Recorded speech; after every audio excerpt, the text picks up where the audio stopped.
Hey, so these are the new Marshall Monitor 3 ANC headphones. They're building off the compact, rugged, and rock and roll styling of the Marshall Monitor 2 ANC, but they're bringing some overdue design and comfort upgrades. They've also made one big change up that I'm not a big fan of, which we'll get into. If you're deciding between these two and if you want to know if it's worth upgrading from the Monitor 2 to the Monitor 3s, this is the video for you. Now, you may have actually seen my buy or skip video for the Monitor 3s over at Tom's Guide from a few weeks ago, but in this one, I'll give you a more head-to-head comparison between these two. Everything is chapterized here, so if there's a specific comparison that you want, you can just jump around. Also, I'll be sharing some of my other favorite headphones along with some of the best deals for everything linked below. All right, so let's start with design. At first glance, the Monitor 3s look almost identical to the Monitor 2s. The most obvious thing at first, to me, was the logo. It's now gold instead of white. It's a minor change, but in my opinion, it looks slicker against those black ear cups. Hidden in its frame, you can also find the same programmable M and A and C buttons, and of course, the return of the gold control knob. When you take a closer look at the back though, that's where you'll notice not one, but two microphones for audio calls, not to mention they're larger, as well as slightly larger cutouts at the top, which I believe is for its ANC, and as we'll get into, actually makes a big difference this year. But pick these up and you'll immediately notice two of the biggest areas of improvement, at least for me. First, these are noticeably lighter than the Monitor 2. The Monitor 3 just weighs 6.4 ounces or 181 grams, while the Monitor 2 is slightly heavier at 10.4 ounces, 297 grams. And you can notice that difference even after just a few minutes of wearing them. The ear cups are also much softer, and they're not just comfier to wear, they actually conform to the shape of your ear and head to help reduce noise leak. And actually on their own, I felt that they improved passive noise cancellation a lot better, effectively blocking the outside world. But the redesigned headband at the top is also an interesting point. Here, they've actually reduced the amount of padding, which you'd think would make these less comfortable than the Monitor 2s, but somehow, and I guess this is a combination with their lighter weight, it seems to distribute the pressure on my head a lot better. And to me, it doesn't feel as tight, especially around my temples. I do still think that my Sony WH-1000XM5, horrible name, might still be one of the most comfortable overall, especially when it comes to longer listening sessions. They just have this more, what I would call an airy feel that helps me forget that I'm wearing them a lot easier. That said, Marshall's getting really close here with the Monitor 3, and it's a huge improvement over the Monitor 2. If you're considering between the Monitor 2 and Monitor 3's, comfort alone could be a deciding factor. Carried over from the Monitor 2, and before that the original Monitor, the Monitor 3s are very durable. I'm not worried about throwing these in my bag. They're not gonna get banged up. Marshall does include a new carrying case, a hard shell case with gold branding and a similar textured feel on the outside, as well as this really sweet red velvet interior with a snap out pocket for your cables. But like I said though, the Monitor 3s are built like a tank, and I don't personally feel the need for a case, and I would have actually preferred if they just gave us a discount of like 10 bucks or so and made this an optional add-on. But before we move on, take a look here under the band. Here's something else that's really interesting. The wire between the ear cups is actually accessible and built into this little pop-out area. The idea here is to make the headphones more repairable if needed, rather than having to rip the headband apart like you previously had to do. So Marshall's actually putting a lot of emphasis this year on making most of the parts replaceable. Internally as well, there's less solder points, which could mean fewer areas of failure. And if something does go wrong, it's much easier and cheaper to fix. Ideally, this should also mean that we're getting headphones that not only last longer, but should hopefully not end up as e-waste as soon. But aside from comfort with the Major 3, another big upgrade is its battery life. The Monitor 2 gave us about 30 hours with ANC and 45 without, which is really good, and about as much as I got with the Sony WH-1000XM5s. Also great. But with Monitor 3, it more than doubles that, giving us about 70 hours with ANC and 100 hours without.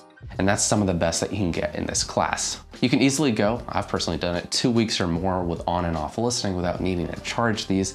And when you do, a 15-minute charge gives you 12 hours of playback with ANC on. So what? You could charge these for like 30 seconds to like a minute and get about 45 minutes of playback when you're in a pinch. Now, of course, when trying to either decide between these two headphones, the Monitor 3s and something else, whether it's the XM4s or any other headphone in this price point, audio quality is going to be a big deciding factor. Now, I think the Monitor 3s don't disappoint just like the Monitor 2s, and honestly, I can't really tell much of a difference between the two.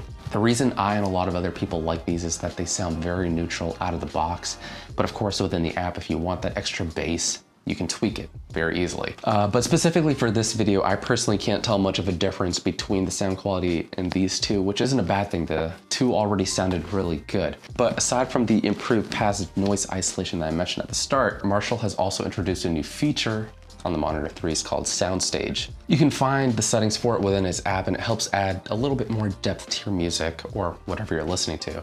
It's a cool effect, and it does help maybe make you feel like you're in a small hall, but I wouldn't say it's quite to the level of like true Atmos or Apple's spatial audio. It's something you may enjoy, but I don't feel like you're missing out on too much if you're coming from the Monitor 2s. That said, the app also does give us some nice control over transparency and noise cancellation levels, which were absent before. So you can make these adjustments manually based on the environment you're in, but it's worth mentioning that a lot of more premium and newer headphones can actually do this automatically. And although it's not really a hassle to do, it's an area where newer headphones, whether it's from Sony, Bose, or other big names, still have an edge with software over Marshall. But sticking with noise cancellation, credit where it's due, Marshall has actually made some real big upgrades here. The noise cancellation with the Monitor 2s was fine. It blocked out some noise, but it was underwhelming if I'm being honest. And especially when it came to me flying, I would always pick up my XM4s over them.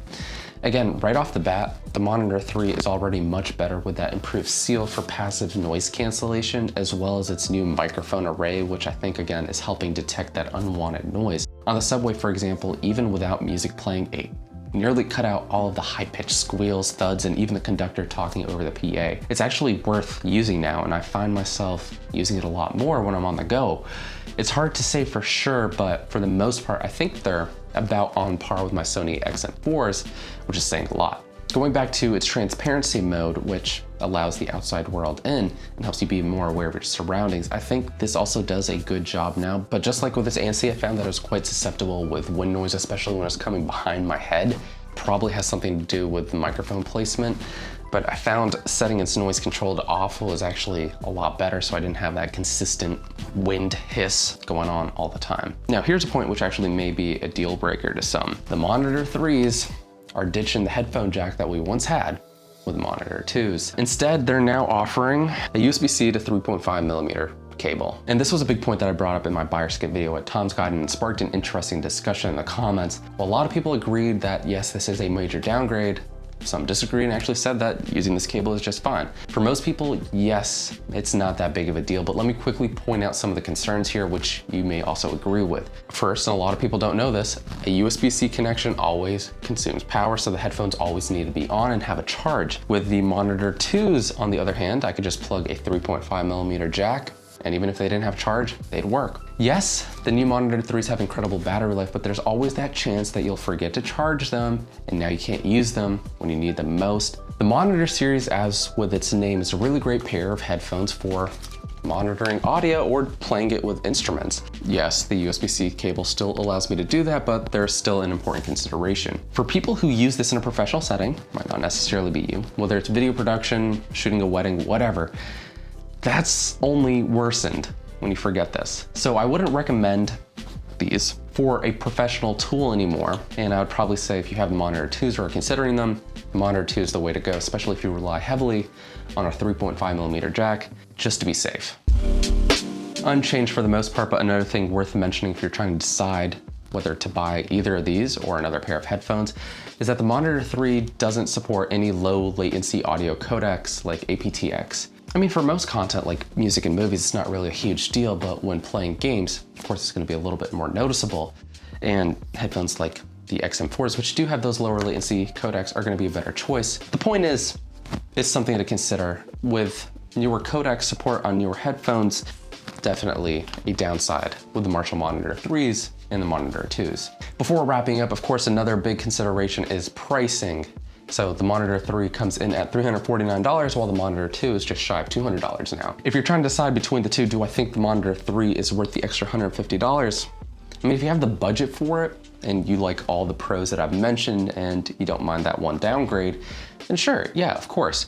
I think the Monitor 3 is better in every single way. However, when you look at the competition, whether it's like the Bose Quiet Comfort Ultra or the Sony XM5, the newer version of these, or even these, the XM4s, which frequently go on deep sale for less than $300, you know, it puts these in a bit of an awkward spot. I think if you could sell your old Monitor 2s and put some of that money towards the new 3s, then I think that's also another good way to go. So here's the thing with the Monitor 3s. I think they're a huge upgrade over their predecessor. And if you prioritize good sound quality, battery life, and durability, they're one of the best headphones that offers all three while still looking super cool. But again, if you're after the absolute best ANC or you want spatial audio or some of those other new features, Sony and Bose still have the edge. And you could actually maybe save about $50 or so when you find them on a good sale. Still, the Monitor series continues to be super special to me because of their ruggedness, compact size, and character that you just don't really get with any other headphone. I just wish that they could bring back the 3.5mm jack with the 4s, though if I'm being honest, I'm not holding my breath. But what do you think? Are the Monitor 3s worth picking up? Let me know in the comments or share some of your other favorite models. Thanks for watching, and until the next one, I'll catch you later.